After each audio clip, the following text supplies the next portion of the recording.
Collège c'est la jungle, les chacals cherchent une cible. Les mêmes acteurs médiocres dans un théâtre prévisible. Ça distribue des insultes comme des coups de cutter. Puis ça rit en meute entière pour masquer son vide intérieur. Sac noyé dans les toilettes, cahier perdu dans la flotte. Pendant que les prédateurs s'organisent dans l'ombre et complotent. Ça dissèque sa différence comme un vautour sur sa proie. Trouve toujours un nouveau prétexte pour lui rappeler sa place. À la cantine il s'efface près des vitres embuées. Observe des mondes fermés dont il semble exclu d'entrée. Ça filme, ça partage, ça commente à coups de crocs. Des tribunaux numériques où chacun réclame son morceau et lui ravale tout. Chaque phrase devient un parpaing, chaque humiliation s'empile sans jamais trouver de fin. Le soir il rentre vidé, l'âme couverte de poussière, avec des tempêtes entières enfermées derrière ses paupières. Il pense que c'est qu'un jeu, quelques mots lancés dans l'air, mais certaines phrases restent plantées comme des éclats de verre. À force de pousser quelqu'un toujours plus près du fossé, il fabrique des blessures qu'aucun temps ne peut gommer.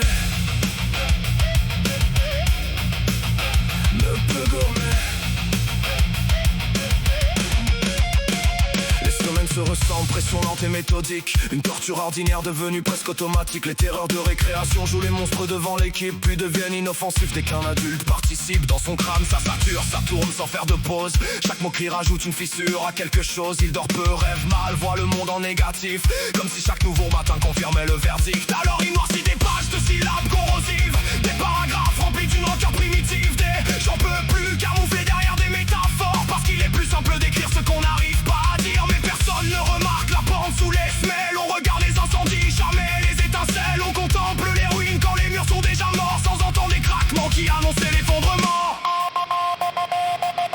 Il pense que c'est qu'un jeu, quelques mots lancés dans l'air, mais certaines phrases restent plantées comme des éclats de verre. À force de pousser quelqu'un toujours plus près du fossé, il fabrique des blessures qu'aucun temps ne peut gommer.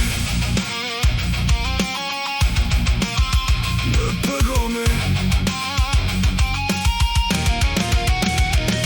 Puis arrive un jour banal, identique au précédent. Même décor, même rire, mêmes acteurs arrogants. Encore une provocation lancée pour nourrir la galerie. Encore un rire collectif pour valider la folie. Et quelque chose se brise au fond de la mécanique. Un ressort trop comprimé qui refuse sa logique. Toutes les colères gardées derrière les dents trop longtemps remontent d'un seul coup comme une marée contre le vent. Le temps devient confus, les secondes se déforment. Les émotions se mélangent, les pensées perdent leur forme. Quand la rage est au pilotage, elle méprise le balisage et change chaque instant fragile en carambolage.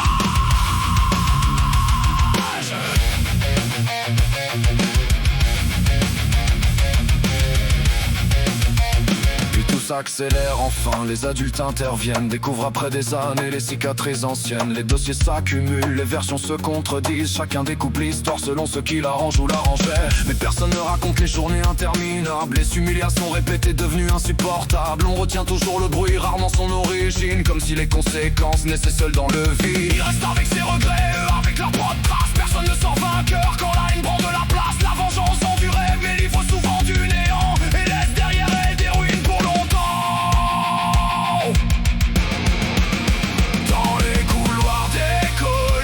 Cache des tragédies sans caméra, sans journal, sans témoin et sans vigie. Et quand tout finit par rompre, chacun cherche une raison, alors que la vérité traînait là depuis des saisons.